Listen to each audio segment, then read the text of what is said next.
And I will not give one penny to any school that has a vaccine mandate or any mask mandate. We're not getting it. There will be no mask mandates. And incredibly that I even have to say this because it's...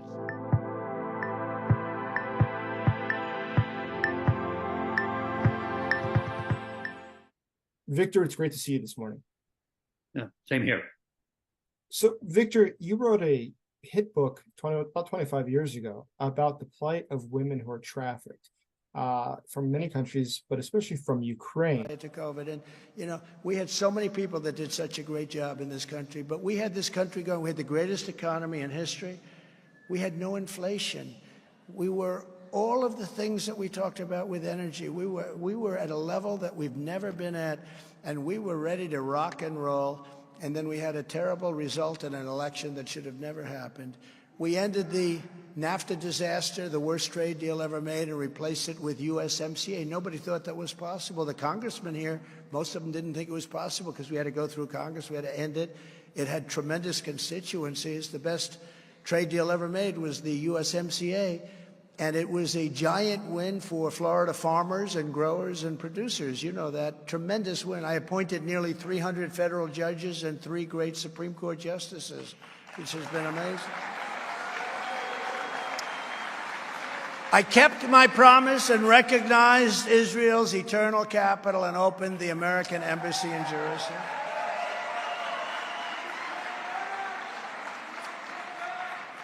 I also recognize Israeli sovereignty over the Golan Heights. And really, probably most importantly, but they did nothing with it, I withdrew from the disastrous Iran nuclear deal, but they were supposed to do something with it. And you could have, because Iran didn't have any money. For 4 straight years under the Trump administration, I kept America safe, I kept Israel safe, and I kept the entire world safe. We were safe. We had nothing. This is shocking, what's going on. What's going on now is shocking. All over the planet, our enemies knew that if you try to kill our citizens, we will kill you. If you spill a drop of American blood, we will spill a gallon of your blood. That's what it was. And it wasn't a threat. That was just the way it was going to have to be.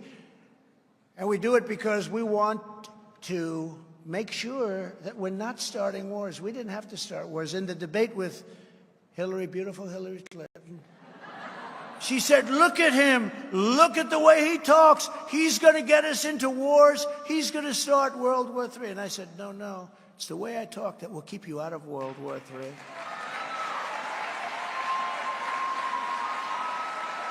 And when you think of it, how important elections are, you'd have millions of people alive right now if the election wasn't rigged. They'd be alive. Ukraine, Israel, the attack would have never been made. All these people would be alive. The cities would be thriving.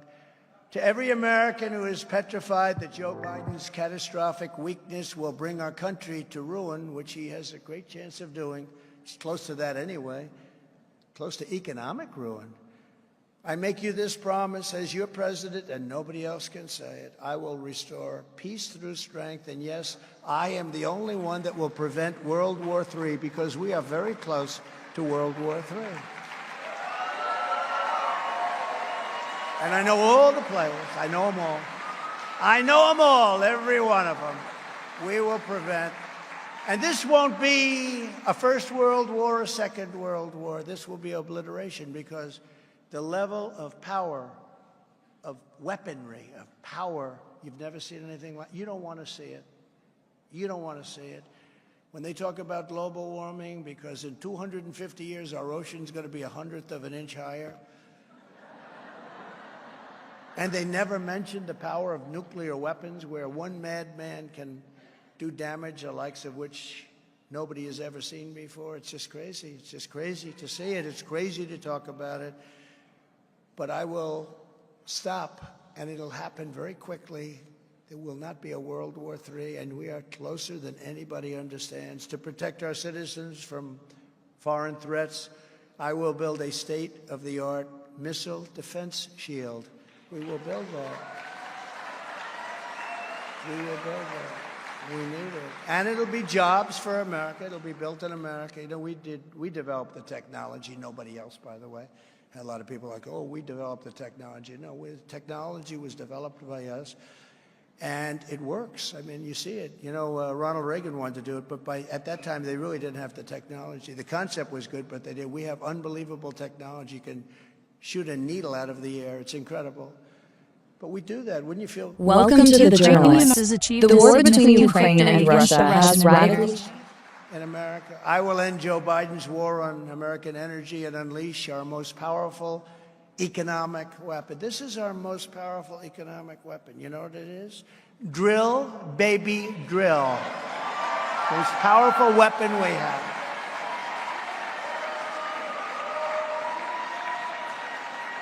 We will stop Joe Biden's inflation disaster, and we will rebuild the greatest economy in the history of the world with tax cuts, regulation cuts, energy price cuts, and interest rates cuts like you've never seen before. You know, we had a 2% interest rate, and now it's 8, 9, and 10%, and you can't get the money anyway. So what difference is there? Nobody's buying houses anymore. And unlike Ron DeSanctimonious, I will always protect Social Security and Medicare for our great seniors, because Ron wanted to obliterate Social Security.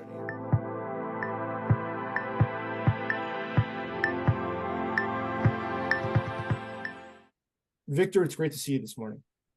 Yeah, same here. So, Victor, you wrote a hit book about 25 years ago about the plight of women who are trafficked from many countries, but especially from Ukraine, throughout various parts of the world. And now the situation for Ukraine, as you're well enough aware, about 6.2 million refugees are currently located in Europe and other parts of the world, the majority of them, of course, being women and children. You keep up on these issues, I imagine.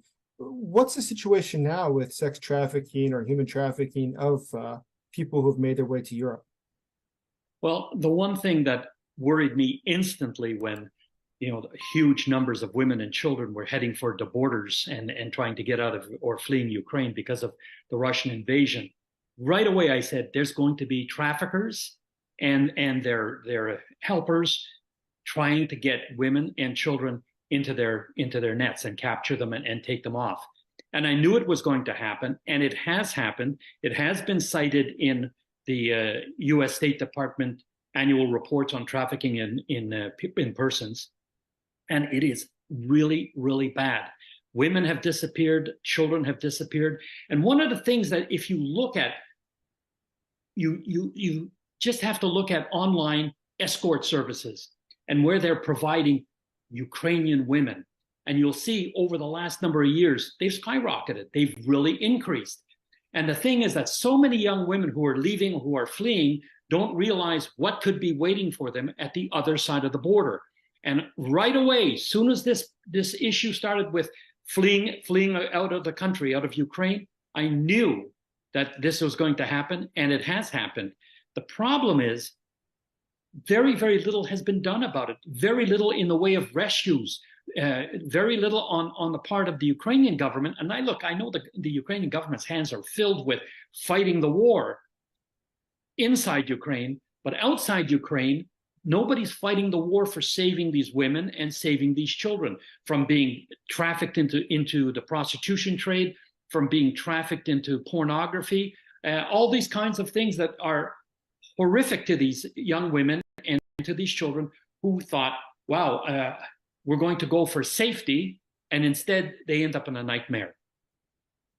How prevalent is this? Is this something that's occurring specifically in Europe or other countries, or do they usually, once they've entered into this, stay in Europe? What happens? What's the process? Well, once they get grabbed, and I've seen this when I was doing the Natashas, Ukrainian women coming across the border to work in Poland, suddenly Germany or France, China, and parts of Africa. They get, into this situation where the traffickers know where to send them. I saw one in Bosnia, when I was in Bosnia doing research, where they were paraded naked on a stage in a town called Tuzla, where and it was called the Arizona market. And the women were being sold to traffickers. They were bidding on them so that they could take them to wherever, by car or by train or whatever, by ship. The trafficking, the worst thing about trafficking is people somehow get looped into it by believing that they're going to get a legitimate job, or believing this person, sometimes a woman, or oftentimes now a woman, is going to do something good for them. But they're part of the trafficking problem and the trafficking network, the criminal network that uses and abuses these people. You know, when I was in Kosovo and Bosnia and places like that,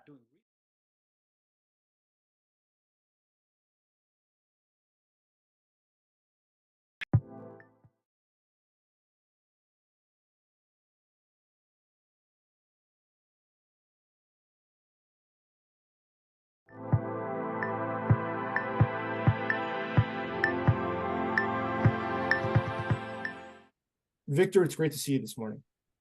yeah, same here.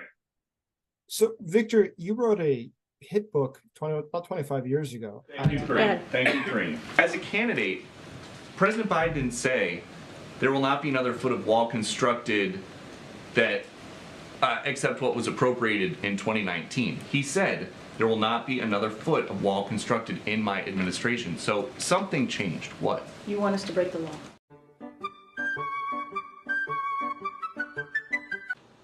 Is that what you want? You want us to not comply with the law? I'm not. But asking you want, about but you it- want he us was to not declaring comply it. with the law. You want us to not be in administrations that follow the You rule guys of law. do this all the time. The student loans, the student loan forgiveness program. You went to court to fight for that. If this is such a problem, building 20 miles of wall, why not just go to court? We went to Congress. The Congress appropriates the funding. Why not Congress, fight them more? Congress appropriates the funding. We asked them to not use that funding for that particular purpose. They denied it, and now we're complying with the law. If you have to build a border wall, but you don't think that it's going to work, then once it's done, are you just going to tear it down?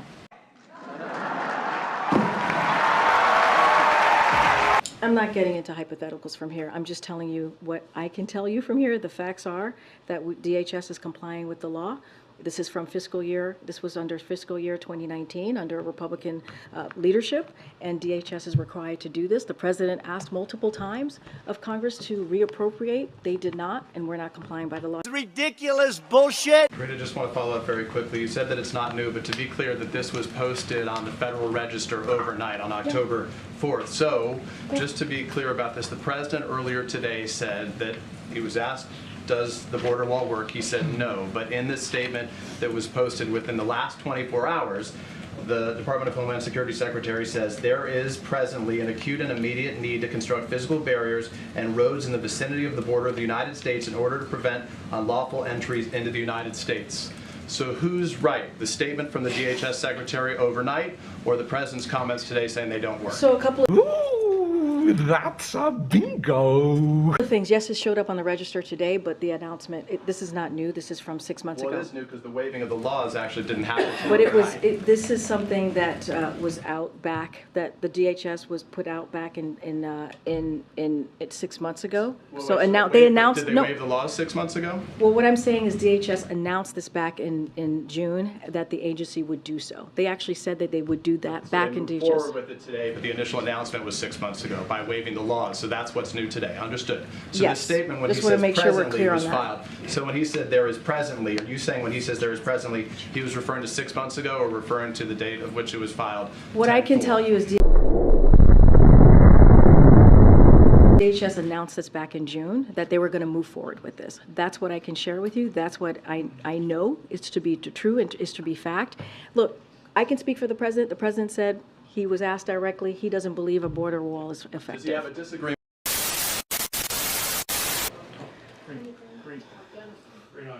Thank you, ahead. Kareem. Thank you, Kareem. As a candidate, President Biden didn't say there will not be another foot of wall constructed that except what was appropriated in 2019. He said there will not be another foot of wall constructed in my administration. So something changed. What? You want us to break the law.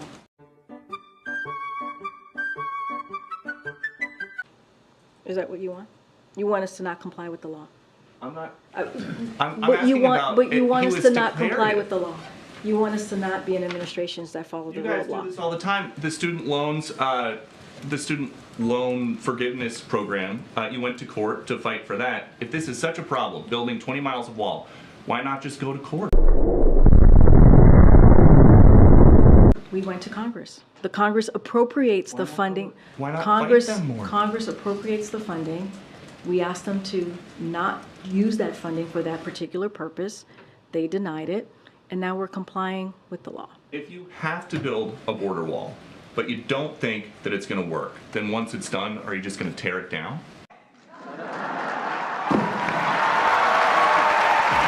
I'm not getting into hypotheticals from here. I'm just telling you what I can tell you from here. The facts are that DHS is complying with the law.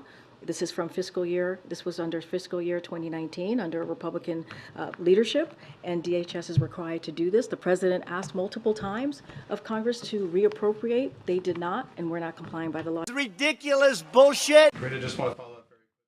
Russian personnel losses are so high and morale is so low that soldiers are being executed for not following orders, according to the White House. National Security Council spokesman John Kirby said on Thursday that as well as individual cases of capital punishment, entire units were being threatened with execution if they retreat from Ukrainian artillery fire. He described it as reprehensible. Today, we'll take a look at how bad Russian troop losses really are and see the Kremlin's reaction. I'm Anya Korzun, a journalist at Kiev Post. Subscribe to our channel for regular updates, exclusive interviews, and explainers.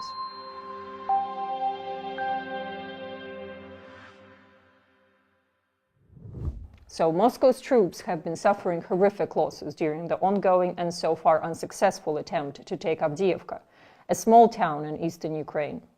Independent Ukrainian and even many Russian sources are all saying the same thing. But the Kremlin seems to be in denial once again.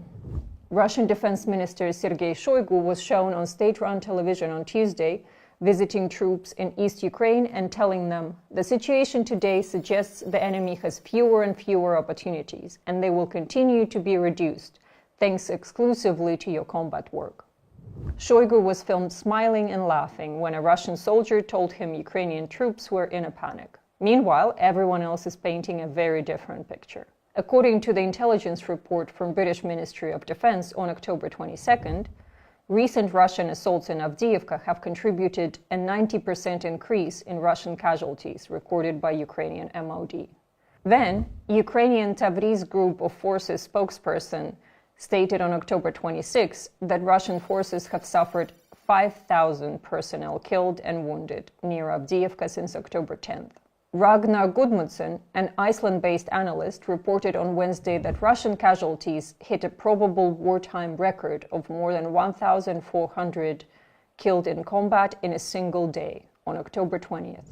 According to his analysis, losses have averaged 900 men a day killed in combat from 10th to 20th of October. This time window is coinciding almost exactly with the launch of major Russian army attacks in the Avdiivka sector.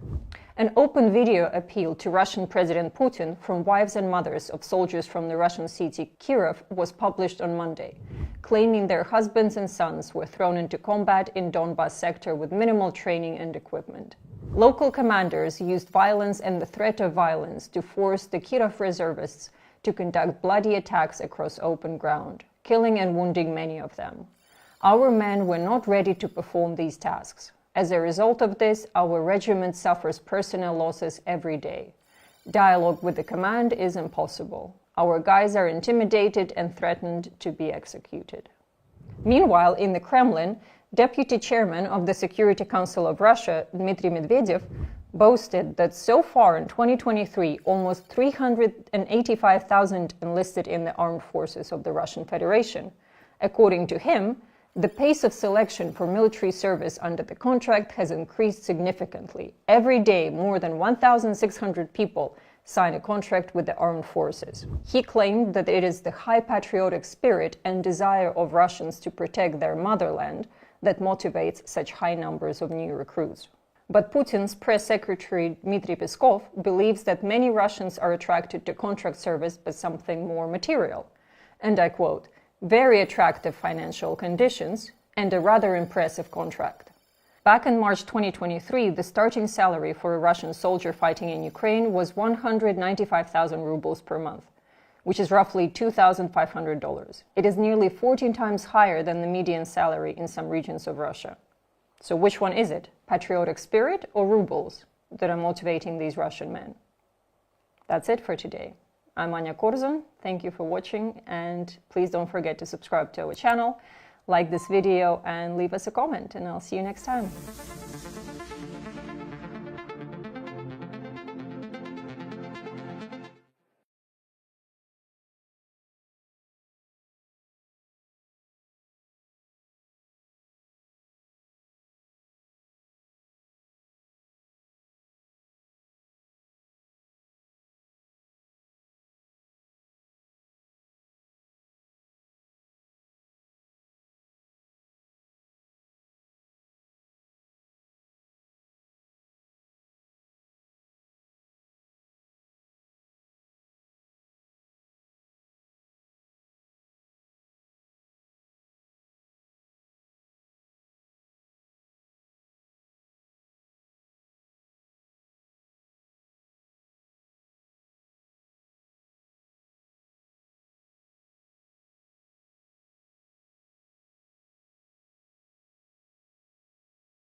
Victor, it's great to see you this morning. Yeah, same here. So, Victor, you wrote a hit book about 25 years ago about the plight.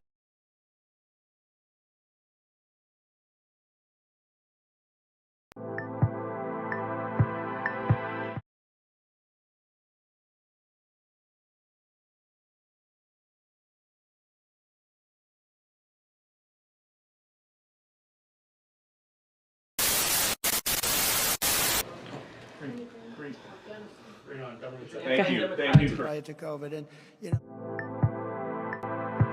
Losses are so high and morale is so low that soldiers are being executed for not following orders.